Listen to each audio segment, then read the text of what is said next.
Mon métier premier, c'est d'être médecin.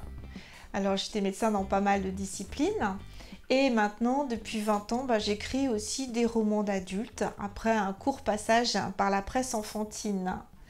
Donc, comment arriviez-vous à exercer votre profession et cette passion pour l'écriture et la littérature? Alors j'ai parmi mes amis un homme que j'aime beaucoup et qui me dit, enfin, il est écrivain, il me dit on n'écrit pas pour, on écrit malgré.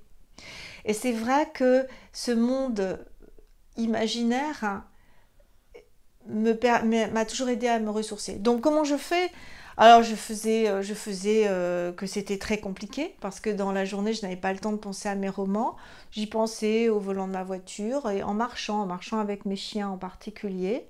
Donc je jetais des idées, des phrases, des bouts de chapitres dans mon dictaphone. Et lorsque j'avais un peu plus de temps, en vacances ou au week-end, je me mettais au clavier de mon ordinateur pour remettre au propre. Alors, votre actualité, là, aujourd'hui, veille de Salon du Livre de l'Île de Ré, quelle Oui. est-elle? Alors c'est Noire Obsession, là je vous le montre, j'en suis... Donc Noire Obsession, c'est l'histoire d'Alice. Alice, c'est un jeune médecin qui va s'installer en Sologne avec l'idée de retrouver son père. Son père ne l'a jamais connu, ne l'a jamais reconnu et elle va chercher ses racines.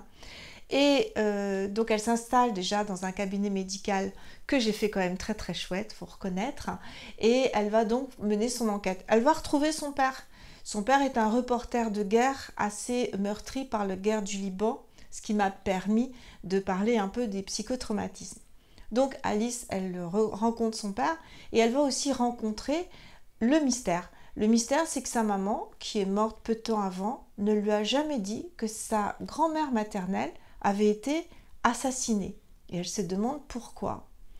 Et elle a l'intuition qu'il y a un lien entre ce décès et le mal-être qu'elle ressent dans son corps.